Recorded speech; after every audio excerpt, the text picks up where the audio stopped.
Bonjour mesdames, écoutez, je suis très heureux de vous retrouver. On va démarrer le shiur sur la paracha de Vayera. Alors c'est marqué dans la paracha de Vayera.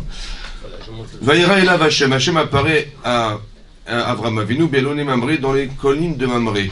Vehu Yosef et Tahoel était assis à la porte de sa tente, Kechamayim à la chaleur du jour. On nous précise Belone Mamré. Il se trouvait donc dans cette colline de Mamré. Pourquoi Mamré? Alors Rachid nous dit où Shenatan lo etza à la Mila. Les Fichar Nigla Ela Bechelko. C'est pour ça qu'Hachem il s'est dévoilé dans le territoire de cet homme qui était Mamré parce qu'il a donné un conseil à propos de la Brit Mila de Avraham Avinu. Alors, qu'est-ce qui s'est passé? Hachem propose à Avraham de faire la Brit Mila. Cette alliance en fait qu'il va contracter dans sa chair va lui permettre d'avoir le mérite d'hériter de la terre d'Israël. Et c'est par cette alliance, pour lui et pour les générations, les descendants d'Avraham, qu'on va mériter la terre d'Israël. Maintenant, le Midrash explique là-bas qu'Avraham, il avait 3 amis à qui il demandait conseil. Il y avait Aner, Mamré et Eshkol. Il a demandé conseil, est-ce qu'il fait la Mila, fait pas la Mila. Et sur ce, Aner et Eshkol ont dit, il vaut mieux pas. Et Mamré, il a dit, il faut faire la Mila. Maintenant, évidemment, 2 questions se posent. La question première, c'est de savoir qu'est-ce qu'il a besoin de donner conseil. Si Hachem lui dit fait la circoncision, il fait la circoncision. Il n'y a pas besoin de demander quelques conseils à qui que ce soit. Ouais, si Hachem lui dit de le faire, il faut le faire. Quel était le doute d'Avraham? À part ça, comment Aner et Eshkol ont pu penser que non? Ils ont dit non, il vaut mieux pas faire la circoncision, et que Eshkol a conseillé que oui. Donc il y avait un vrai problème fondamental. En quoi le fait de faire la Brit Mila, c'était un handicap en soi pour Avraham Avinu? En quoi c'était quelque chose qu'il fallait sûrement pas faire, a priori pas faire, au point où il a été demandé conseil. Quel était le doute d'Avraham? Alors, le Bnei Issachar, il explique que Avraham, il a eu peur d'une chose. Il a eu peur qu'en faisant la Brit Mila, il allait atteindre un tel niveau spirituel qu'il n'arriverait plus à comprendre les gens. Ça veut dire qu'il serait complètement détaché des personnes. Comme vous voyez, des grands intellectuels, je ne vais pas aller le voir et lui dire de quelle couleur est votre voiture, vous avez repeint votre maison, où est-ce que vous partez en vacances, comment elle s'habille votre femme, non, c'est dérisoire. Donc il a eu peur de ça, il a eu peur qu'il n'ait plus de rapport avec les gens. Ça veut dire qu'il ne va plus comprendre les problématiques des personnes, alors que lui, en fait, toute sa vocation, c'est d'essayer d'aider les gens. Il a eu peur de ça, il a eu peur. Et ils lui ont dit, mais je pense que tu vas atteindre un tel niveau spirituel par la Brit Mila, que on n'aura plus de rapport avec toi et tu vas dénigrer notre relation et puis on va tout perdre. C'est ça qu'il a eu peur.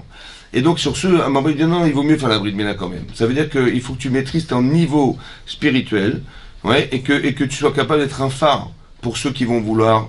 Tu vas pouvoir rester malgré tout lucide malgré tout. Donc c'était l'enjeu en fait d'Avraham Avinu. Le problème en fait c'est ça. C'est un petit peu comme, si vous voulez, c'est un petit peu comme on a vu la Gemara dans le Shabbat qui dit que Rabbi Shimon Bar Yochai, lorsqu'il a accusé en fait le gouvernement romain à l'époque, il a dû se sauver après l'accusation qui avait été formulée contre lui, la condamnation qui avait été formulée contre lui. Il a dû se sauver avec son fils dans une grotte. Il est resté 10 ans enterré dans une grotte. Et 10 ans d'études en étudiant avec Eliyahu Hanavi, vous imaginez le niveau qu'il a pu atteindre spirituel. Et sur ce, lorsqu'on lui annonce qu'il peut sortir de la grotte, qu'est-ce qu'il fait? Lorsqu'il voit des gens labourer la terre, il les accuse et les brûle. Il ne comprend pas. Il dit son oskim bechaye shah, comment ils osent s'occuper des vies de l'instant et pas des vies futures, de la vie future qui va nourrir toute leur vie future, quoi. Il faut étudier la Torah, il n'arrive plus à comprendre les personnes. Et de ça, c'était ça le problème d'Avraham Avinu. Il a eu peur d'avoir un tel niveau de spirituel que, un petit peu comme on peut craindre.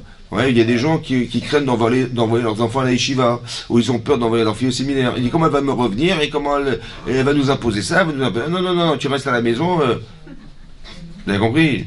Voilà. Et ça, c'est un problème parce qu'il va y avoir un décalage énorme entre ce qu'elle peut atteindre ou ce qu'il va atteindre comme niveau spirituel yeshiva, quel niveau d'exigence il va atteindre. Et qu'est-ce qu'il va nous imposer demain? J'ai peur de ça. Et c'est ça. Alors il ne faut pas avoir peur de ça. C'est ça qui est marqué là-bas. Il ne faut pas avoir peur. Au contraire, il va nous apporter des choses. Il va nous apporter la Yirat Shamaïm, de toutes les vraies valeurs qu'on devrait avoir en tant qu'hommes et femmes. Et c'est ça qu'on espère qu'au contraire, c'est le contraire.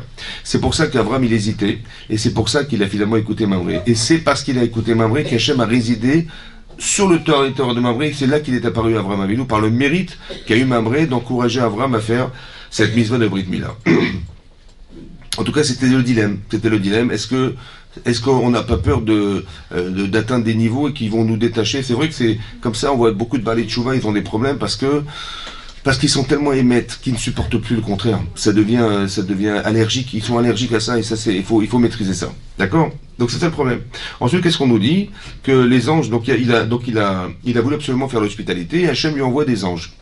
Un qui va lui annoncer qu'ils vont détruire Sédom, l'autre qui va le soigner, ouais, et un autre qui va lui annoncer que l'année prochaine, sa femme aura un garçon, et ça, il aura un garçon. Et sur ce, la Torah nous dit que donc il les a nourris, il aura donné à manger, etc. Et c'est marqué dans le texte que, après qu'on lui a annoncé ça, hein, ils lui ont demandé, Vayomru elav, Aye Sarah Ishtera. Elle est où ta femme? C'est bizarre, non? Quelqu'un rentre chez vous et il voit votre mari, il dit où ta femme? Hein, c'est bizarre. Et c'est ce qu'ils ont demandé, ils ont dit elle est où ta femme? Ouais, c'est ce qu'ils ont demandé. Et qu'est-ce qu'il a répondu? Il a Yomer, Iné Baoel. Et il a répondu, elle est dans la cuisine. Non, je rigole, elle fait la vaisselle. Non. Il a dit, elle est pudique, elle est sanoua, elle ne se mélange pas avec les hommes, elle est pudique. Et sur ce, Rachid expliquait, mais évidemment, c'était des anges, donc vous pensez bien qu'ils savaient exactement où elle se trouvait. Qu'est-ce qu'ils ont eu besoin de dire à Abraham, elle est où ta femme, alors qu'ils savaient pertinemment où elle était. Il fallait qu'ils répondent quelque chose. Pourquoi c'est important ça? Rachid nous dit, pourquoi ils ont posé cette question? Les chaveva be'enav, pour chérir sa femme aux yeux de son mari. C'est ça qui est marqué. Il fallait qu'il réponde, ma femme elle est de Sanoua, elle ne se mêle pas aux hommes. Et cette pudeur-là, c'est ça qui va valoriser cette femme. Il fallait qu'ils le disent. Ils lui ont fait dire. Qu'est-ce qu'on apprend de là? Ouais. On apprend de là que lorsqu'on a l'occasion de renforcer un couple, c'est fondamental. Pas de lui dire, elle est où ta femme? Non, de lui dire, mais elle est où ta femme pour lui faire comprendre que sa femme elle est exceptionnelle. Il faut louer les gens. Ouais, ils ne sont pas à vendre, hein, mais il faut les louer. Pour que on soit fier de son épouse. C'est quand on va dans des mariages, souvent on reçoit des faire-part de mariage, et il faut surtout pas dire à sa femme, tu sais, ce soir t'as besoin de préparer le repas, on mange ce soir, on est invité à un repas, le mariage, ça va, ne te casse pas la tête, c'est bon, tout est prêt déjà, on y va, vas-y, mets ta robe, on y va. Non, on n'y va pas pour soi, ça va, on y va pour fêter le mariage de gens, mais sa mère, d'un des canards. C'est même marqué dans la Gemara dans Brachot que si quelqu'un il n'est pas mais sa mère Khatan Dekala, donc il ne réjouit pas, il vole 5 colottes, c'est un voleur. Ah oui, c'est un voleur, parce qu'il n'est pas venu pour manger, il est venu pour réjouir les Khatanim. Ça veut dire quoi réjouir les Khatanim? Réjouir, c'est renforcer en fait, vous avez compris, émotionnellement, en lui disant Mazal Tov, en fait on le réconforte dans ses choix. On dit Ketsan Meragdim Nagma dans Ktuvot, elle dit comment on danse devant un Khatan, devant une Kala. Donc on danse devant une Kala, non, et Rachid expliquait, qu'est-ce qu'on va dire à son mari le jour de son mariage pour valoriser son épouse? Comment on danse? Ça veut dire que regarde, ta femme est excellente, Kalana Bachasouda, c'est une femme charmante, c'est une femme, etc. Mais pourquoi on fait ça? Pourquoi on investit tellement d'argent? Pourquoi les Chachamim ont institué qu'il fallait faire absolument un repas le jour du mariage? Combien ça coûte un mariage? Ça coûte une tonne. Ça dure pas longtemps, mais ça coûte une tonne. Ça dure pas longtemps. Maintenant, quand on réfléchit, on se dit, mais attends, mais cet argent, c'est dommage. Franchement, on aurait pu envoyer des faire-part avec une boîte de cacahuètes. Et on leur demanderait de manger chaque cacahuète en l'honneur des non-mariés, et on aurait investi cet argent pour un apport important pour un appartement. Eh ben non. On va mettre 12 000 euros de l'heure, à peu près, pour un mari de nos enfants. C'est ça que ça coûte. Hein. Et alors qu'on aurait pu faire. Pourquoi les Chachamim ont insisté? L'Agma dit chaque dou Chachamim attaque notre d'Israël. Ont insisté lourdement les Chachamim pour une règle qu'on a fait pour les filles d'Israël, de faire une Séouda qu'on devait préparer à l'époque 3 jours avant. Aujourd'hui, on a les congélateurs, mais à l'époque, il fallait préparer 3 jours avant. Pourquoi? Parce que de quoi vous allez vous rappeler? On vous a dit Mazal Tov, il y avait la vidéo, il y avait les photos, il y a encore les albums de mariage, les émotions, tout ce qu'on a pu ressentir, la musique. Quand vous allez en vacances et vous mettez la musique, bon, là on est au mois de novembre, et vous remettez cette musique, de quoi vous vous rappelez? Du mariage. Des vacances. On se rappelle des vacances, C'est vraiment comment les émotions, elles nous touchent au point de se souvenir de nos vacances. On se dit, ah oui, c'est vrai qu'on était là-bas. et etc. Ça veut dire qu'en fait, on veut nous toucher émotionnellement. Pourquoi? Parce que les conflits qu'il peut y avoir dans les couples, malheureusement, ce sont des conflits émotionnels. Donc il faut des émotions pour contrebalancer une émotion. Vous avez compris? C'est pour ça que les Khamis ont fait ça. Ils ont très bien compris un système évident. C'est pour ça que les anges sont venus, en fait, louer cette femme devant son mari en lui disant, ouais, ta femme est exceptionnelle. Elle est où ta femme? Dis-le, dis-moi, dis-moi. Et il va dire, ma femme, elle est pudique, elle est tzadikette. Et c'est important de renforcer. Ensuite, c'est marqué, après qu'il est donc, après qu'on ait annoncé donc à Abraham qu'il allait avoir un garçon, c'est marqué comme ça. Vatitzrak Sarah Bekirba les morts. Vatitzrak Sarah, elle a souri Sarah. Ça lui a paru difficile à croire. Bekirba, au milieu d'elle-même. C'est-à-dire qu'elle n'a rien prononcé. Elle a simplement au fond d'elle-même pensé que ça avait l'air d'être ridicule. Les mots Achari Beloti Aïtaïl et Adonit Zaken. Moi j'ai retrouvé ma nature de femme. Moi je peux avoir des enfants, mais mon mari est vieux. Moi, Adoni Zaken. Elle n'a pas dit mon mari, elle a dit Adoni. C'est quoi Adon? Mon Seigneur. Elle n'a pas dit mon mari. Elle a dit mon maître. Incroyable. C'est-à-dire que lui, il a un respect extraordinaire avec sa femme, et elle a un respect, c'est Adon. Vous avez compris, c'est mon maître, mon Seigneur. Elle le vénère. Vayomer Hachem à Abraham. Sur ce, Hachem va dire à Abraham, Lama Zet Sahaka Sarah est mort. Donc Abraham, il va apprendre d'Hachem que ce qu'il n'a pas pu entendre, évidemment, parce que c'était dans son fort intérieur, elle a pensé, elle a rigolé. Hachem, il va s'investir dans cette problématique-là. Pourquoi Hachem, il rentre là-dedans? Hein? Qu'est-ce qu'il a besoin de se mêler de... Et il va dire, mais ta femme, elle a rigolé. Oui, les morts, Umnam Eled, alors c'est vrai que moi, je vais enfanter, Umnam Eled, Vani Zakanti, mais comment je vais pouvoir enfanter, mais je suis vieille? C'est ce qu'elle a dit? Elle a dit son mari est trop vieux. Pourquoi? Alors de là, la Gemara dans Yvamot, elle apprend qu'on a le droit de mentir, on a le droit de changer pour le Shalom Bayit. Mais non, depuis quand la fin justifie les moyens? Ça veut dire, est-ce que j'ai le droit de manger du cochon pour faire une misva? Non. Mais là, j'ai le droit de mentir pour le Shalom Bayit. C'est une misva, Shalom Bayit, c'est une misva. Oui ou non? Dites oui. Très bien. C'est une misva. Mais comment c'est possible qu'on a le droit de changer? Elle n'a jamais dit ça, elle. Elle n'a jamais dit je suis trop vieux, elle a dit mon mari est trop vieux. Ça va? Il y a cet épisode-là qu'il faut comprendre. Alors, en fait, l'idée, c'est de comprendre la chose suivante. Et qu'est-ce qui va se passer? Je vous lis le texte. Vayomer Hachem Abraham, donc elle a dit pourquoi elle a rigolé. Va y parler, mais Hachem Davar, ouais. Est-ce que c'est compliqué pour Hachem? Est-ce que c'est tellement spectaculaire pour Hachem de donner un enfant à une femme aussi vieille? Non, je fais ce que je peux, moi je fais ce que je veux. La moelle doit Hachou Belecha, qui a Israël, ça ramène. Donc l'année prochaine, à cette période-là, je reviendrai et elle aura un garçon. Vatikachesh Sarah est mort. L'autre Sachakti. Et elle a nié. Elle a dit, j'ai jamais rigolé. D'accord? Qui irait parce qu'elle a eu peur. Vayomer Lo. Il a dit, Vayomer Lo Kitzachak. Il a dit, non, tu as rigolé.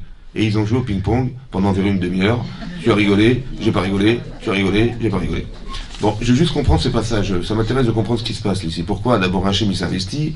Pourquoi il a changé la formulation de Sarah? Et pourquoi il y a eu ce ping-pong entre Abraham et Sarah? Alors c'est comme ça. En fait, le problème c'est comme ça. Comment elle s'appelle? Si Sarah rigole, c'est que c'est ridicule. Si elle rigole, c'est qu'elle y croit pas. Mais le problème, c'est qu'elle, pour elle, c'est sûr qu'elle aura des enfants, parce qu'elle a retrouvé son statut de femme, mais elle dit, mon mari, il est trop vieux, c'est pas plausible, ça va? Si elle y croit pas, elle pourra pas tomber enceinte. Bah oui, parce que Hachem, il veut bien lui donner, mais elle rigole. Donc elle ne croit pas, hein? Non, Rachid dit pas ça. Rachid dit de joie, dans la parachute la semaine dernière, quand Abraham, il a dit, mais il était content, il dit, mais tu te rends compte, j'ai 100 ans, elle a 90 ans, ma femme, et on va avoir des enfants. Là, c'était la Simcha, Rachidi. Mais là, le Ramban, il explique, elle s'est moquée. L'Igleg, c'est-à-dire qu'elle s'est moquée en disant, mais c'est pas plausible, hein. On n'aurait jamais d'enfants, elle s'est moquée. Mais moquée, ça veut dire quelque part, elle n'y croit pas. Donc si elle n'y croit pas, Hachem, il veut bien lui donner, mais il peut pas. Parce que, de la même manière qu'on a dit la semaine dernière, que quand Agar, elle s'est vantée devant Sarah, et que là, elle s'est trouvée injustement condamnée de ne pas avoir des enfants parce que Avram, il considère pas sa femme, vous avez vu? Il dit, mais c'est une injustice, je veux... si tu réagis pas, c'est que je n'ai pas assez d'importance à tes yeux, donc Hachem, il veut bien me donner, mais tu dis, Annie, je n'ai pas d'enfant. Vous avez compris? C'est-à-dire qu'elle, elle pense que c'est injuste parce que si son mari ne considère pas qu'elle existe pour lui, alors elle ne sera jamais une femme pour lui, donc elle ne pourra jamais tomber enceinte, c'est une injustice. Et là, c'est l'inverse. C'est qu'elle pense que son mari n'est pas capable de lui procurer cet enfant. Elle dit, elle rigole, c'est l'inverse. Et donc, si elle pense qu'elle ne peut pas avoir d'enfant, alors Hachem ne peut pas lui en donner. Vous comprenez ce que je veux dire? C'est pour ça qu'Hachem, il va voir son mari. Il va dire, écoute, mon chéri, il faut que tu convainques ta femme qu'il faut pas rigoler, c'est pas de la rigolade. Quoi, est-ce que c'est pédé? Est-ce que c'est étonnant que je puisse donner un enfant à une femme de 90 ans? Moi, je peux tout faire. Il faut qu'elle y croie. Elle croit à l'impossible. C'est vrai que c'est rigolo, mais elle croit à l'impossible. Mais il a pas dit à Abraham, mais elle a dit que t'étais trop vieux. Elle a dit qu'elle était trop vieille. Pourquoi il a changé? Pourquoi on ne dit pas la vérité dans ces cas-là? Mais dis-lui la vérité? Oui. Alors écoutez-moi bien. Mais pourquoi il faut mentir? Pourquoi c'est une mitzvah ici, d'après certains poskim, de mentir? Mentir, de changer. Parce qu'en fait, Abraham, parce qu'Hachem, quand il dit ça, et quand elle répond ça, elle répond Sarah, elle dit, mais mon mari est trop vieux. Ouais. En fait, le problème, c'est qu'à qui il faut répondre? Est-ce qu'il faut répondre à Sarah? Ou il faut répondre à la défaillance de Sarah? Je m'explique. Il faut bien distinguer les deux personnes. Il y a la personne qui pense et il y a elle. Ça va? Il faut distinguer les deux. Pourquoi je vous dis ça? Parce que si je dis à Sarah la vérité, ou si je dis à Abraham la vérité, je dis, tu sais quoi? Ta femme, elle a dit que t'étais trop vieux. Pardon? Elle a dit quoi exactement? Je m'en compris. Bon, fier qu'il est, il va y aller ou pas? Il va pas y aller, ou bien il va y aller, il dit, mais comment t'as osé dire ça? On va entretenir. Si je dis la vérité à Abraham, ça va animer son Yetzirah contre elle. Donc pour contrecarrer le Yetzirah Arafat, qu'est-ce que je dois faire? Je dois lui mentir. À qui je mens? Je mens au Yetzirah de Sarah. Si je dis la vérité à Sarah, je lui dis, mais comment t'as osé dire que j'étais trop vieux? T'as pas honte? Hein? Mais je suis plus fort que toi, on va rentrer dans la compétition. Non, Hachem il va dire à Abraham, mais elle a dit qu'elle était trop vieille. Ah d'accord, moi il n'y a pas de problème, je vais y aller. Vous avez compris? C'est-à-dire si je lui dis la vérité à Abraham Avinu, il va se vexer, il va aller contre sa femme. Alors qu'est-ce qu'il faut faire? Il faut mentir au Yetzirah d'Abraham Avinu, celui qui va le faire réagir pour le bien du couple. C'est ça le pshat, vous avez compris? C'est pas que je mens à Abraham. Nous on croit que la personne et ce qu'elle pense est la même. Non, il y a Yetzirah entre les deux. Donc je ne m'adresse pas à Abraham Avinu, ou je ne m'adresse pas à Sarah directement, je m'adresse au Yetzirah 2. Ça va? Ça veut dire que c'est ça qu'il faut faire. Elle a renié parce qu'elle a eu peur. Pourquoi le Yetzirah? Où il est le Yetzirah? Alors là, il est aux 4 rues de Chonville. Hein? Il est partout. Il est en nous. Bah, le Yetzirah, c'est la fierté masculine. La fierté masculine. Le Yetzirah, c'est... Mais comment elle te parle comme ça, ta femme? Ouais. Quand il ressent ça, c'est pas lui, en fait, c'est son Yetzirah qui lui fait dire. Il lui fait dire, mais elle a pas honte, ta femme, avec tout ce que tu fais pour elle, tout ce que tu la respectes, etc., et comment elle ose dire que tu es trop vieux? Et donc, par fierté masculine, il va mal le prendre. C'est ça le Yetzirah. Évidemment, ça c'est sûr. Il n'y a pas de doute. Maintenant, il n'y a pas de doute, même au mois de novembre. Alors, il faut savoir réfléchir pour contourner les choses. Distinguer entre les deux. Par exemple, vous allez comprendre, dans la paracha de la semaine dernière, dans cette paracha là cette semaine, on va voir que Ishmaël va mal tourner. Et c'est ce qu'elle va constater, Sarah. Ça va? Ce que je veux vous dire, ça va rejoindre ce que je vous ai expliqué. Et donc elle va dire à son mari, elle a vu, elle a constaté, elle a compris quoi, que c'est ça, va terrer, elle a vu, mais en fait elle a rien vu du tout, elle a compris, c'est une névoie en fait, c'est une prophétie, que Ishmaël tourne mal, ouais, Batit Sarek, il s'amuse, ça veut dire il s'amuse à faire croire il s'amuse à tirer son petit frère Yitzhak, mais en fait il veut le tuer, il pratique la vodazara, il est devenu idolâtre, il est devenu, comment vous dire, il a des mœurs légères avec les femmes, etc. Et donc elle sent ça, elle voit ça, elle dit, oh là, il faut absolument qu'on se sépare de cet enfant, et il faut absolument se séparer de cet enfant, donc on va se séparer de sa mère avec l'enfant. Et donc elle va proposer à Abraham, ouais, Garesh et Ta'amazot, chasse cette servante et son fils, je ne veux pas que l'enfant de la servante, il puisse hériter d'Abraham avec Yitzhak, je veux pas.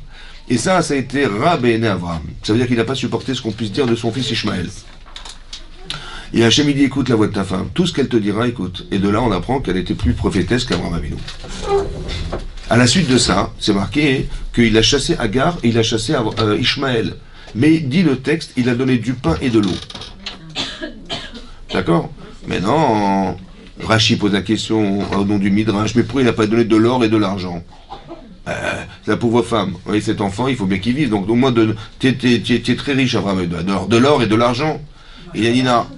Il a marqué parce qu'il était sonné auto. Son-o, ça veut dire, il le haïssait. Ouais, il le haïssait.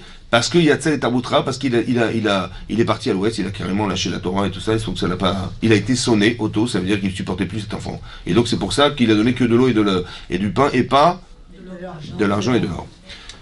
Plus tard dans la paracha, c'est marqué que, excusez-moi, plus tard c'est marqué que, quand Hachem il a dit à Abraham, Karnei bincha, la fameuse Akedat Yitzhak, il a dit prends ton fils, il a dit j'en ai deux, j'ai Ishmaël et j'ai Yitzhak. Il a marqué Etichidecha, ton unique enfant. Il dit ben chacun ils sont uniques par leur mère. L'un il est né de Hagar et l'autre il est unique né de Sarai. Il dit Asher Ahavta que tu aimes. Il dit ben j'aime les deux. Alors khalas. D'un côté il m'a dit qu'il a donné du pain et de l'eau parce qu'il ne supportait plus. Ouais. Et d'un autre côté c'est marqué il les aime les deux. Il y a un petit problème. Vous avez vu ou pas? Alors comment ça se résout ça? Alors, la réponse est la suivante, écoutez-moi bien. Je ne supporte pas tes choix, mais tu restes mon fils. Je t'aime en tant que mon fils. Maintenant, ce que tu as choisi, tu veux être un rachat, ça je ne supporte pas, donc je te donne le pain et de l'eau. C'est-à-dire que tu restes mon fils. Il faut bien nuancer, il faut distinguer entre ce que la personne représente et les choix de la personne. Ne faites pas d'amalgame. Vous avez compris? C'est pareil. Elle a dit, mais mon mari est trop vieux. Mais je sais très bien que c'est Yitzhara, ça va? Alors je vais contourner l'Yetzer. Je ne vais pas faire l'amalgame entre ce que l'enfant, ou ici la personne fait comme choix, et ce qu'elle représente pour moi. Ouais, on va dire de façon humaniste. C'est mon frère, c'est ma femme, c'est mon mari, c'est machin. Maintenant, elle a fait des choix, il a fait des choix, ou l'enfant a fait des choix. Je suis pas d'accord avec le choix, mais ça reste mon enfant. Ça veut dire que, pourquoi je vous dis ça? Parce que soit je refoule, soit j'aide. Si je pense que je fais le lien entre ce qu'il a fait et ce qu'il est, je le refoule. Je ne veux plus le voir. Il y a des enfants qui ont lâché la Torah, les parents, ils les mettent dehors. Ça va? Parce que je ne supporte pas. Un peu comme Rabbi Shomer, il sort de la grotte, il dit mais qu'est-ce que vous faites en train de labourer la terre? Mais distingue entre l'agriculteur qui est un manuel et le choix qu'il a fait de faire ce métier. Pourquoi tu distingues pas les deux? Non, tu dis non, ça va pas. Tu rattaches la personne à ce qu'elle fait. Il n'a rien à faire dans un champ de patates. Il faut qu'il aille au Beth Midrash. Mais t'as pas compris. Nuance. Fais des distinctions entre sa façon manuelle de vivre et ce qu'il a fait. Qu'est-ce qu'il fasse d'autre? Tu crois combien de temps il va étudier? Il n'est pas fait pour ça. Tu as compris? Mais pourquoi tu fais l'amalgame? Parce que tu considères que la personne, elle est ce qu'elle va faire. Et tu fais ce lien. Non. Il faut comprendre qu'on n'est pas forcément... Ou Bubin, c'est un choix. Mais les choix se changent. Vous comprenez? C'est pareil. Quand elle dit, mais tu as rigolé, j'aurais tellement aimé que tu changes. C'est-à-dire que tu comprennes que c'est pas de la rigolade et que tu arrives à comprendre et à prendre en considération. Mais non, si Hachem, il dit à Abraham, écoute, elle a dit que tu étais trop vieux, il va y aller... il va pas y aller. Ça va? Par contre, si elle lui dit, il va lui dire non, mais elle a dit, alors il va y aller. Vous avez compris? La vérité n'est pas ce que vous allez dire, mais ce que vous voulez atteindre. Ça serait un mensonge de lui dire la vérité. Est-ce que vous comprenez ça? Parce que je lui mens, parce que si je lui dis, mais comment tu as osé me dire que j'étais trop vieux, mais t'as pas honte? Hein? Elle va dire, elle va mentir. Elle va dire, mais pas du tout. Comme si vous avez pas compris ce que je veux dire? Il y a des choses, il faut pas forcément dire la vérité. Pourquoi? Parce qu'il y a une vérité qui blesse. Mais tu peux contourner, me dire, mais moi j'ai jamais menti de ma vie, pourquoi je vais mentir? Mais c'est l'inverse, le mensonge. Le mensonge, ça serait de dire la vérité. Donc il faut être subtil. Vous avez compris ce que je veux dire? Cette subtilité-là. C'est ça qui est marqué là. Pourquoi je vous ai dit ça? Parce qu'après, il y a les anges qui ont dit à Abraham, on est venu pour détruire Sédom. Ça va? Vous allez comprendre le lien maintenant. Alors, et donc qu'est-ce qui s'est passé? Vatican, etc. Vayakumu Misham Anashim. Donc les hommes, on parlait de ces fameux anges, ils se sont levés. Vayashkifu al Pene Sédom. Ils ont scruté en direction de Sédom. Et quand on dit Vashkifu en général, c'est pas bien. C'est-à-dire qu'ils vont détruire l'endroit. Ils sont venus pour, c'était leur mission. Ouais. Avram, alors, Oler Imam les Shalecham, et donc Avram, il les accompagne en les faisant sortir de chez lui. Hachem Amar, attention, maintenant, on va savoir ce qu'Hachem pense dans cette histoire. Hachem Amar, Amechase animé Avram, est-ce que je vais cacher Avram, Asher Aniosé, ce que je vais faire? Donc qu'est-ce qu'il va faire? Il va détruire cet endroit. Mais ce que je vais lui cacher, je vais lui faire savoir. Qu'est-ce qu'on a besoin, nous, de savoir qu'Hachem, il a besoin de se faire savoir à Abraham qu'il va détruire cet endroit. Et pourquoi? Pourquoi il va lui faire savoir? Amar Hachem, Abraham, Ayo, Yé, les Golgadol. Voilà qu'Abraham, il va devenir une grande nation, Ve'atsum, et puissante. Veniv Rechubo Kol Goyaretz. Et seront bénies par lui toutes les nations de la terre. Je ne sais pas si vous vous rendez compte de ce qu'il est en train de dire là. Ce qu'on vit actuellement. Je ne sais pas, en tout cas, il en reste que, grâce à Abraham Avinu, toutes les nations de la terre existent. Pas pour eux, mais grâce à Abraham. Qui a d'artive? Parce que je sais à son propos, à propos d'Abraham, les man Asher Savet Banav. Il va ordonner à ses enfants, Vet Beto Acharav et sa famille après lui. Donc ils vont transmettre ce message. Veshamru derech Hashem. Ils vont conserver le chemin d'Hachem. Quel chemin? La sot tzedaka au mishpat. De faire la charité et la justice. Je sais. Les man aviez à Hachem, à l'Avram, à Tachar Liberalav, et je vais devoir lui apporter ce que je lui ai promis, c'est-à-dire la terre d'Israël, etc. Maintenant, pourquoi il n'a pas voulu cacher Abraham? Parce que ce qu'on va apprendre est un message universel que Abraham il va transmettre à ses enfants, oui, et à sa famille après lui, d'enseigner la tzedaka et le mishpat. La tzedaka, c'est la charité. Vous connaissez l'histoire, il va prier. Elle est où la charité? Elle est où la justice? Alors, je vais vous lire la prière d'Abraham. Bon. Vayomer Hashem, Zarakat Sdom Va'amora Kiraba. Et donc Hashem a dit, Zarakat Sdom, j'entends des cris qui viennent de Sodome Va'amora, de Sodome au Gomorre. Kiraba, comme elle est grande. Ces cris sont énormes. Vechatatam, Kikavdam, et leur faute est très très pesante, très lourde. Pourquoi, c'est quoi cette Saraka? Le Midrash explique que l'autre, il avait une fille. Ouais, il avait une fille. Et vous savez pertinemment que l'hospitalité était interdite à Sodome, et la charité encore moins. Qu'est-ce qu'elle a fait, la fille de Lot? Elle avait un pot de miel qu'elle a caché sous ses vêtements, et elle a vu un petit pauvre, elle avait un pauvre. Elle s'est approchée de lui, et elle lui a tendu ce pot de miel. Et on l'a attrapé en flagrant délit de Tzedaka. Et qu'est-ce qu'ils ont fait, messieurs? Ils ont débouché le pot de miel, et ils l'ont déversé sur elle, et là, elle a été piquée par des abeilles, etc. Et elle a crié au secours, au secours, au secours, et elle est morte. Ce cri était insupportable. La souffrance, ouais. Et donc, c'est ce qui s'est passé. Et c'est ça qu'Hachem, il entend. Et donc, il y a marqué, Erdana ver, et je vais descendre et voir, dit Hachem, Aketsa Akata Baela, est-ce que ce cri qui arrive vers moi, à Soukala, je détruirai. Vim lo eda, et sinon je saurai. C'est quoi ce... Je vais descendre voir. Ben, Hachem, il sait. Est-ce que ce cri, il est vraiment là, je détruirai, et sinon je saurai. C'est quoi ce sinon je saurai? Ben, il a bien entendu le cri, non? Qu'est-ce qu'il veut dire? Et donc se sont séparés ces hommes là-bas. Ils ont été en direction de Sodome. Avram Odeno Omed Difne Hashem. Et là, Avram, il était Omed. Omed, ça veut dire qu'il faisait la prière. Omed, Amida. Et là, il va prier. Vaïgash. Et là, il va rencontrer Hashem dans la prière. Avram, Vayomar, il a dit, Ahav Tispe Tzadikim Racha. Est-ce que tu vas détruire, dans sa prière, il dit Hachem, est-ce que tu vas détruire le Tzadik et le Racha? Vous avez compris ou pas? Dieu va se tromper ou pas? Non, c'est pas compris. Il dit, est-ce que tu vas détruire le Tzadik et le Racha? Mais évidemment qu'il ne va jamais détruire le Tzadik. Bon, il lui dit, tu vas pas détruire le Tzadik et le Racha? Oui. Oula Yeshramissim Tzadikim Betoraï. Peut-être qu'il y a 50 Tzadikim. Il y avait combien de villes? Il y avait 5 villes. On dit Ir, en fait, c'est pas 50 par ville, il y avait 5 villes d'Irachi. Et si on met 10 personnes par chaque ville, ça fait 50. Et c'est ce qu'il a dit. Peut-être qu'il y a 10 personnes tzadikim par ville. Oulai yesh ramishim tzadikim betochaïr. Peut-être qu'il y a 50 tzadikim au milieu de la ville. Avtispe velotissa la makom leman ramishim tzadikim asher bikerba. Est-ce que tu vas détruire et tu vas pas pardonner l'endroit grâce aux 50 tzadikim? Vous avez vu ou pas? C'est quoi ça? Ouais? Non. Et donc, vous avez compris? Vous avez compris que le téléphone... Vous avez compris que... Il faut couper les téléphones. Vous avez compris que... Il s'est contredit, Abraham Avinu. Vous avez vu? Il s'est contredit ou pas? Alors, il s'est contredit dans la mesure où... Au début, il a dit, tu vas pas mélanger les tzadikim et les rechaim. Ça veut dire quoi? Ça veut dire, au moins, protège les tzadikim. Par contre, les rechaim, c'est pas grave. Et après il dit, mais non, si maintenant tu as 50 tzadikim, ben sauve les autres grâce aux 50. Vous savez comment il fait? C'est du commerce. Il dit, au départ, il lui dit, tu vas pas mélanger. Bon, on va devoir diviser, on séparer. Mais maintenant, puisque tu sépares, alors sauve les autres grâce aux uns. Vous savez comment il fait ou pas? Je continue. Khalila lecha. Ça veut dire quoi, Khalila lecha? Chaz v'shalom. Chaz v'shalom.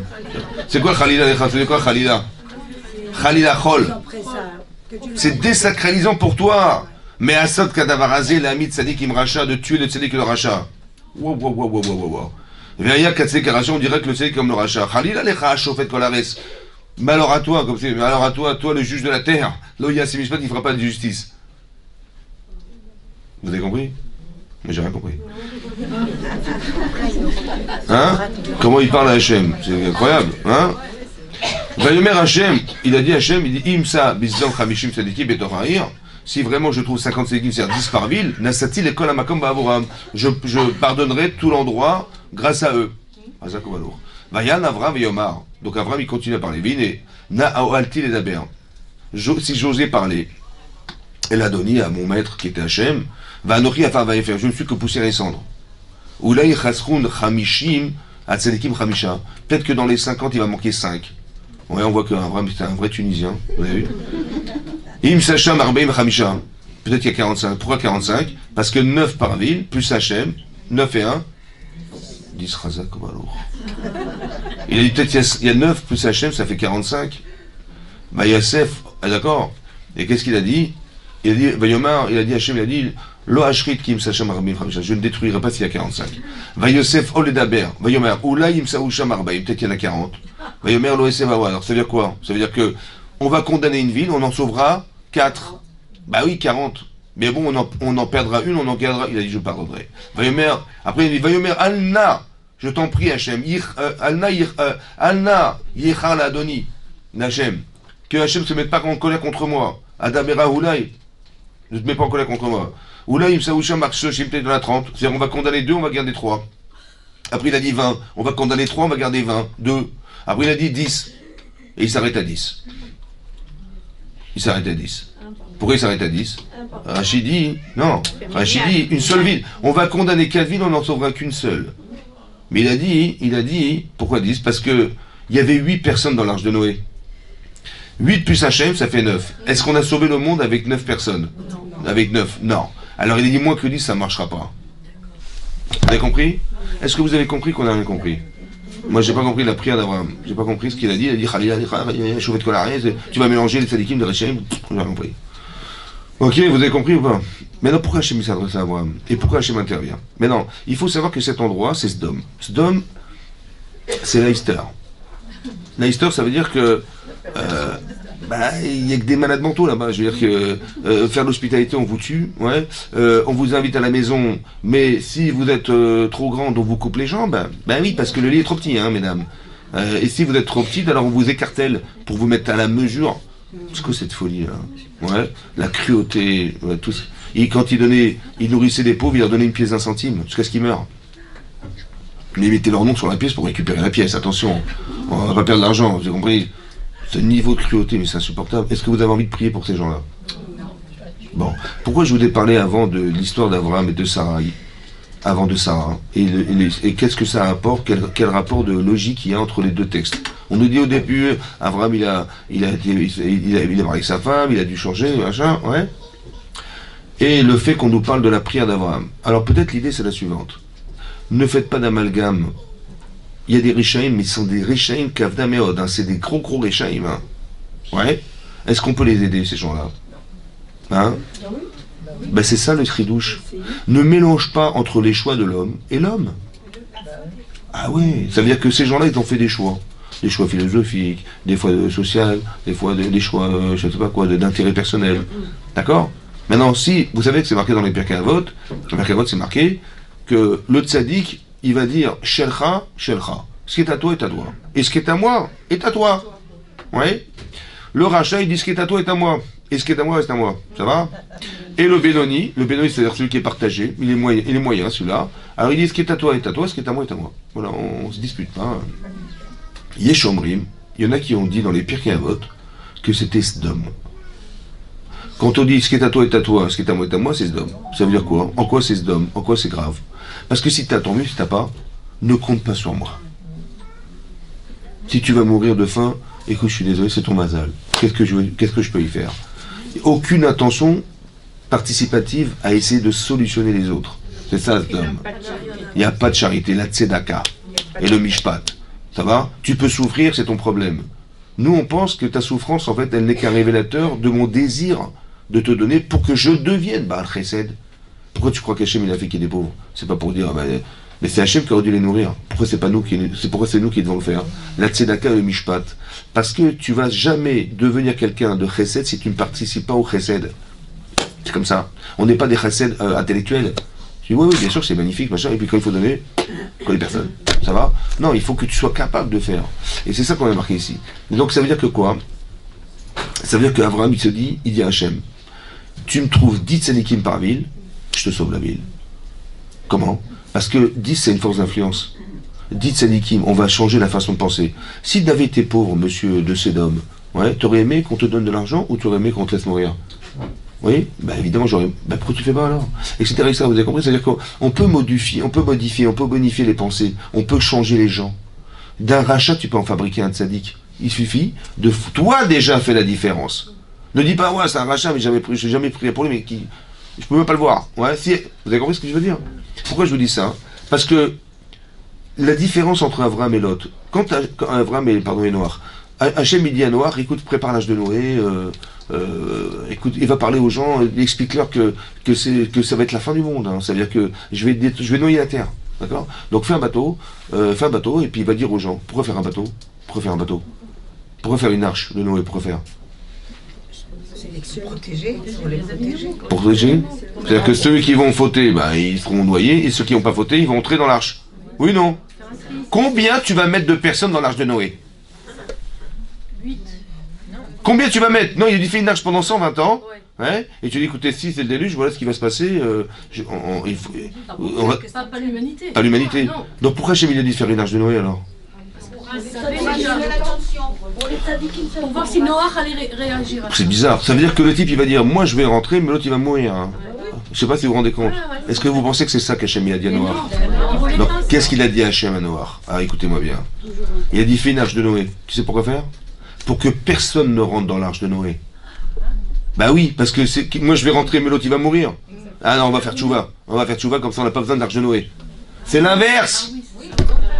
C'est le contraire. J'ai fait l'arche pour que tu arrives à convaincre des gens de ne pas rentrer là-bas. On va être solidaire, on va faire tes chouvas, machin, parce que moi je vais rentrer, lui il va mourir, c'est pas possible. C'est ça qu'on voulait que soit. Seulement qu'est-ce qu'il a compris? Il a dit sauve ta peau. Voilà, ils ont fauté. Ça veut dire quoi? Il a dit mais je leur ai parlé, ça fait 120 ans que je leur répète la même chose. Ça fait 120 ans qu'ils ont bien vu l'arche, ils sont pas idiots quand même. Et j'ai fait ce qu'Hachem m'a demandé. Et j'ai fait voilà tout ce que j'ai. Moi je suis un tzaddik, moi j'ai fait ce qu'il m'a dit. J'ai fait l'arche de Noé. Je leur ai expliqué, ils ont rien compris. Bah, la justice, bah il n'a pas compris. Bah écoute, tu payes les pots cassés. Ça c'est juste. Non, c'est pas ça la justice. C'est pas ça la tzedaka. La tzedaka c'est l'empathie. L'empathie, c'est dire que tu souffres pour eux. Seulement tu fais pas de séparation entre la personne et ce qu'il doit être. Tu dis, il est rachat. Tu es juste. Bah, tu es condamné. Tu es rachat, tu es condamné. Non. Pourquoi tu réfléchis pas? Mais on peut changer un rachat en tzaddik. C'est ça que veut faire Abraham. C'est pour ça qu'il dit, Khalila lecha, écoutez-moi bien maintenant. Hachem, qu'est-ce qu'il attend? À la différence de Noach. Hachem, je vais quand même pas lui cacher à Abraham ce que je vais faire.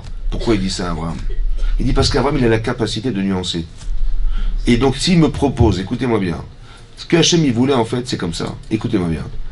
Tel que c'est, je détruirai. Mais si Abraham il chante les gens, je changerai d'avis. Parce que moi, je peux pas changer. Lui, il peut changer. Ça va, vous avez compris ce que je veux dire? C'est pour ça qu'il a dit, et là, je saurai. Parce que ça dépend de nous, en fait. C'est-à-dire de ne pas avoir la perspective de dire, ce monde, il est fait tel qu'il est, rien ne pourra changer. On peut changer les gens. Ça prendra 10 ans, ça prendra 20 ans, ça prendra 50 ans, peu importe. Mais on peut changer les personnes. Et pour ça, il faut avoir la capacité mentale à distinguer la personne de ses actes. Tu dis, il a fait des choix de rachat. Ok, bon, c'est un choix. Mais on peut inverser les choix, bien sûr. Tu changes la pensée, tu changes les choix. On peut se poser la question aussi pour Esav alors. Partout, c'est pareil. Ça veut dire qu'il faut rester dans la tête. C'est ça qu'il dit. Je vais quand même pas lui cacher. Alors que ce que je suis en train de vous expliquer, c'est ce que Abraham il va transmettre à ses enfants et ses petits-enfants. Au final. Il a prié Abraham? Oui. Est-ce que ça a marché, la prière, elle a marché? Non. Ben, ils sont morts. Bon, et Hachem il dit, je vais quand même pas lui cacher à Abraham Avinu que je suis très à toi. J'espérais qu'il allait retrouver une prière. Mais il n'y a pas de tzadikim, il n'y a pas de tzadikim. Donc Hachem il savait qu'il n'y avait pas de tzadikim. Alors pourquoi il a proposé à Abraham de prier alors qu'il savait pertinemment que ça ne marcherait pas? Ben pour nous, mesdames, que quand tu vas lire la paracha, tu sauras que si tu as 10 tzadikim dans la ville, tu sauves la ville. Donc est-ce que vous voulez que vos enfants soient des tzadikim? Mais évidemment, ça veut dire que ça nous encourage à nous dire, mais moi, mes enfants, il faut que je sois une tzadikette pour que mes enfants soient des tzadikim. Parce qu'avec 10 personnes, on sauve une ville. C'est quoi sauver la ville? C'est que ils vont étudier la Torah, ils vont transmettre des valeurs, ils vont, etc., etc. On va pouvoir changer les gens. C'est ça l'objectif. C'est ça que dit Hachem. Mais écoutez bien la prière d'Abraham. La prière d'Abraham. Il a dit, Khalila, quand tu vas mélanger le tzadik et le rachat, on a l'impression qu'il est en train de dire à Hachem, tu ne sauras pas faire des choix. Hein, tu ne sauras pas distinguer les deux. Et Chazvé Shalom, que tu vas, on dira le chauffet de Kolaretz, il a tué les tzadikim. On comprend rien ce qu'il dit. Alors l'idée c'est comme ça, écoutez bien. La prière des tzadikim, on dit souvent, c'est de faire basculer Hachem sur le Kisédin, Kisé Rachamim. Il est assis sur un siège de rigueur, on veut faire basculer sur un siège de miséricorde. Bon. Mais comment tu vas faire inverser? Comment tu vas inverser? La question est la suivante. Hachem dit, je ne vais quand même pas lui cacher, je vais détruire Sédom. Bon, Hachem il a décidé de détruire Sédom ou pas? Bon, qui tu es toi pour lui dire, écoute, peut-être que tu pourrais penser comme ça. Non mais tu penses que tu vas... Tu penses qu'il n'a pas pensé, Hachem, à ce que tu vas lui dire. Mais 100 milliards de fois avant toi, il a pensé. Donc qu'est-ce que tu vas lui dire? Vous avez compris? Il dit, je vais quand même pas lui cacher. Donc c'est une invitation pour Abraham de prier. Mais qu'est-ce que tu vas lui dire?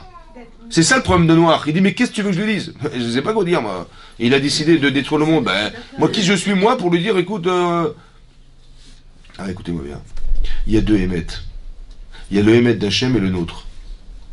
Je vous explique. C'est ça qu'Hachem il veut, écoutez bien. Hachem il a décidé que ce type-là c'est un rachat. Il va le détruire. Mais Abraham il a un élève à lui. Il a dit, vous savez pourquoi je suis venu vous voir, Abraham Avinu? Il dit non, pourquoi? Parce que j'ai mon cousin qui habite à Sdom, et c'est un tzaddik. Hein. Et il m'a dit, mais tu ferais bien d'aller voir Abraham Avinu quand même, etc., etc. Mais non, si ce type-là il voit son cousin ou son oncle mourir, qu'est-ce qu'il va penser? Il dit, c'est ça l'enseignement d'Abraham. Ben si c'est pour mourir comme un rachat, ben je préférerais rester un rachat. Khalila lecha me'asot kadavarazé. Ça veut dire que toi, tu penses qu'il est rachat. Ouais. Mais moi, je pense, ouais, ou j'ai des gens qui pensent pas comme toi. Ils sont pas capables de penser comme vous voyez. Les tzadikim, ils ont reçu Midatadin. Waouh! Hachem, il est dan, il juge les tzadikim qui route à Seara, comme le fil d'un cheveu. Mais moi, je suis pas capable de voir ça. Tu vois? Donc ne fais pas des choses qui vont amener à ce que les gens ils vont penser que tu n'es pas le maître du monde. Khalila lecha me'asot kadavarazé. Ce que tu vas faire est désacralisant pour toi. Parce que le regard que nous on aura, c'est de dire que Dieu il est là, vous franchez qu'il est là, est-ce qu'il n'est pas cruel? Dieu il va. Vous avez compris ce qui va se passer? Mais nous on a des repères humains, toi tu as des repères divins. Alors je vais t'amener à penser comme nous. Et je vais t'expliquer pourquoi. Parce que si tu le fais, on dira que tu n'es pas le juge de la terre. Alors ne le fais pas. Vous avez compris ce que je veux dire? C'est ça la prière d'Abraham. C'est-à-dire de remettre Hachem dans une condition, ben c'est qu'il le sait Hachem, mais il attend qu'on lui demande, parce que, pourquoi il demande ça? Pas pour le remettre en cause, pour dire, écoute, laisse-moi faire maintenant. C'est vrai ce que tu dis est vrai, c'est vrai. Donc toi émet, il est émet. Mais non, moi, le problème c'est que si tu exécutes ce que tu penses, nous on comprendra rien. Et ça va tellement démoraliser les gens qui vont lâcher la Torah. Khalila lecha me'asot kadavarazé, de tuer le tzaddik et le rachat. Pas le tzaddik et le rachat aux yeux d'Hachem, parce qu'il est manifestement pas tzaddik, il n'est pas juste. Seulement à nos yeux, à nous, il est tzaddik.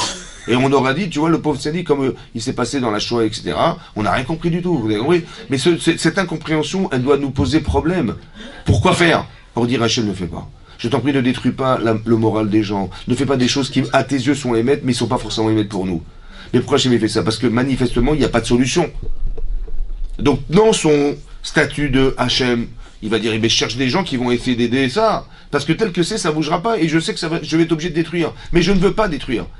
Donc je cherche des gens qui vont enseigner la tzedaka et le mishpat. La tzedaka, c'est quoi la tzedaka? C'est pas seulement de mettre une pièce dans une boîte.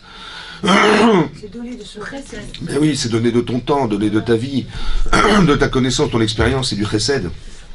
C'est la tzedaka, ça. Vous avez compris? Et la justice. La justice d'Hachem et la justice des hommes. On enferme Hachem dans une justice humaine. Voilà. Il dit, mais si tu fais ça, je sauverai l'endroit. Vous avez compris? Malheureusement, il n'y avait pas. Maintenant, il faut savoir que si tu as dit tzadikim dans une ville, ça changera la ville. Ça veut dire quoi changer? C'est pas magique, c'est pas magique, pas magique. Dire, on va faire un kollel et vous allez voir, tout le monde va changer. Non. C'est que les gens, en vérité, ils vont étudier la Torah. Ça va prendre 10 ans, 15 ans. Mais ces gens-là, ils vont pouvoir apporter des valeurs aux gens. Ils vont les amener. Alors c'est vrai que la Torah, elle a une force d'influence, c'est vrai. Mais après, il y a une influence physique. Physique. C'est ça que l'Agma dans Sanhedrin, elle dit là-bas, que si quelqu'un, il se moque des Talmidei Chachamim, en disant, mais qu'est-ce qu'ils font, de toute façon moi, je me rappelle, quand on était à la Yeshiva, les gens, ils disent, mais qu'est-ce que vous faites à la Yeshiva, vous lisez des Tehillim? Ah, mais je vous promets, hein, je rigolais. Il dit, mais vous n'avez pas marre de lire des Tehillim? Il était sûr qu'on faisait des Tehillim toute la journée, quoi. Entre autres. Non, mais carrément, il dit, vous n'avez pas marre de faire des Tehillim toute la journée, c'est pas fatigant. Combien de fois vous avez fait le Tehillim? Je dis, on ne veut pas des Tehillim. Mais ça veut dire que l'ignorance, vous avez compris? Mais non, voilà comment, quand on se baladait dans le métro, ils nous voyaient, les gens, ils avaient peur. Avec chapeau, avec... Vous avez compris? Ça veut dire que voilà ce qui se passait il y a 40 ans. Mais ça veut dire que, je vous explique, ça veut dire que... Mais les mentalités ont changé. Donc soit l'influence, elle vient de l'étude, soit elle vient du contact. On crée des shiurim, on crée des groupes de groupes de limoud, les gens s'intéressent, etc. Et ça. Mais il faut évoluer en couple. C'est-à-dire que les hommes doivent étudier la Torah et les femmes aussi, elles doivent étudier la Torah. Le problème, c'est qu'il y a des endroits dans le monde, oui, où vous voyez, dans le 19e par exemple, dans le 19e, il n'y avait que des cours pour hommes. Hein, il y avait que des cours, il y avait Beth Midrash, les hommes, et les femmes, il y a des gens qui étaient des traditionnalistes, ouais, et ils sont devenus religieux, ça veut dire orthodoxes carrément. Ils sont mariés avec une femme, ni elle se couvre la tête, ni elle a des jupes comme ça, mais cachère comme ça. Le type, il fait la guerre à sa femme. Et ça amène à des divorces. Donc qu'est-ce qu'il fallait faire? Il fallait rééquilibrer. Ça veut dire faire des cours pour dames, pour expliquer, voilà l'intérêt que votre mari a d'étudier la Torah. Qu'est-ce que vous avez à gagner vous-même de... Moi je me rappelle que il y a plus de 20 ans, je donnais des cours à Torah et nous, et un type il venait au cours, il me dit, vous avez de la chance, hein, votre femme elle est religieuse. Hein. Je dis, ah ouais, bon. Il dit, mais ma femme elle m'a dit, mais si tu veux, mais mets ton lit au Beth Midrash. Mais vous imaginez, il m'a dit, mais vous imaginez le décalage qui va exister, c'est effroyable. Ça veut dire qu'il faut faire attention à ça. Mais quand on transmet des valeurs, quand on donne envie aux gens, ouais, et automatiquement ils changent. C'est comme ça. C'était ça, Avraham Avinu. Vous avez compris? C'est la tzedaka, le mishpat. Ouais, voilà, ça veut dire qu'il faut donner envie.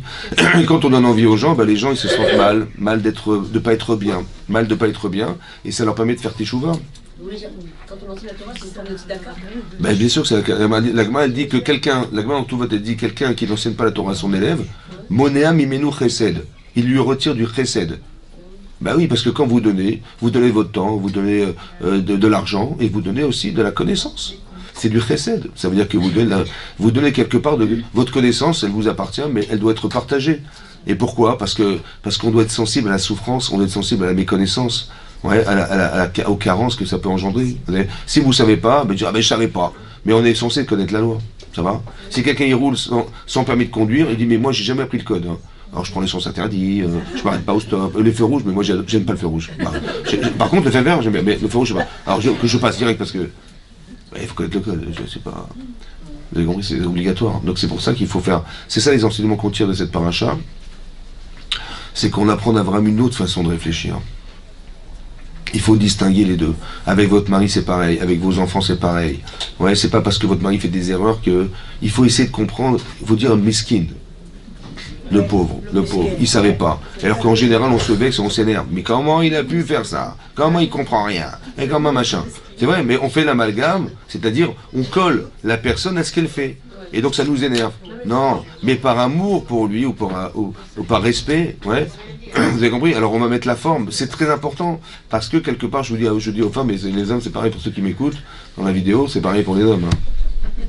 C'est-à-dire, respecter les gens, c'est d'arriver à comprendre la nuance qui existe entre ce que la personne fait de ce qu'elle est.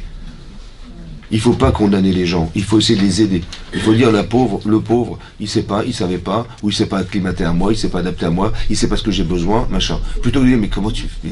Et d'engueuler les gens et de les remettre en cause, alors qu'en vérité, c'est un problème d'adaptation. Plutôt que de vexer la personne, il vaut mieux l'aider à mieux comprendre ce que nous sommes. Vous avez compris? C'est pareil. Quand Abraham il voit ça, normalement, j'ai pas envie de prier. Hein. Je le dis tout de suite, ça me dégoûterait de prier pour eux. Et pourtant, c'est l'inverse. Ça veut dire qu'il faut faire ça. Vous avez compris? Il faut. Et ça, c'est de la solidarité. Et vous voyez qu'aujourd'hui, on a besoin de ça. Vous savez qu'aujourd'hui, les gens, ils vont à l'armée, ils se battent pour nous. On dit pas, ouais, mais qu'est-ce qu'ils nous représentent, en quoi ils nous représentent? Il faut prier pour eux. Ils donnent leur vie pour nous, il faut prier pour eux. Ne pas faire d'erreur en pensant, ils sont pas dans la Torah, je vois pas la guerre de qui, la guerre de quoi. Non, il faut dire, écoutez, ils risquent leur vie pour nous, il n'y a aucune raison de nuancer, et vous allez voir que ça va donner envie d'amener la Torah. Si je pense que si dans les yeshivot en Israël, et dans le monde entier, on avait dit depuis très longtemps déjà, on avait dit, écoutez, on avait dit aux gens de l'armée, écoutez, donne-moi ton nom, j'étudie pour toi, pour t'aider à gagner la guerre. Bah, ils auraient dit quoi? Ils auraient dit, bah, écoute, reste à la yeshiva, et c'est ce qui se passe en ce moment. Hein. Ils disent, là, on envoie des vidéos, les gens disent, priez pour nous, machin, voilà, on fait la guerre, c'est très très compliqué, mais on sait que c'est par le mérite de la Torah qu'on va gagner. Et par le mérite parce qu'on représente Hachem. Et ben c'est ça qu'on doit faire nous. Et pas dire, écoute, Tzahal, mais non, parce qu'on fait, on dit, mais ils sont même pas dans la Torah, on va prier pour eux. C'est l'inverse. Écoutez la paracha de Vayera, vous allez comprendre, c'est ça, en fait, c'est ça la Torah. Abraham, il a prié pour des Réchaïm Mourim. Chataim Lachem, c'est des grands fauteurs. Il a dit, mais je vais les changer. Mais si déjà ces gens-là, tu les changes, alors a fortiori des gens qui... Vous avez compris ce que je veux dire? Qu'est-ce qu'on a à penser des bêtises pareilles? Et tout ça, ça crée de la haine. Parce que eux se sentent pas respectés, et nous, on se dit, mais qu'est-ce qu'on a à faire avec eux? En fait, vous avez compris que le travail du Yetzer Hara, c'est de couper les liens. Sous prétexte que tu coupes le lien. Vous avez compris? Soit dire, oh là, mais je te connais pas, quand je vois un type avec des barbes et une machin, oh là là, je m'éloigne. Et tu dis, ouais, je vois, il a un petit pas, comment il ose manger son kippa. Vous avez compris ce qui se passe? En fait, on fait l'amalgame. Il faut dire, le pauvre, il savait pas. Ou l'autre, il dit, mais qu'est-ce qu'il a à m'apprendre? Vous avez compris? Mais si on est bienveillant, alors on est respecté. Mais sinon, on n'est jamais respecté. C'est pas shoot, c'est comme ça. Et donc, c'est pour ça qu'il faut faire attention à ça. Aujourd'hui, on doit être solidaire.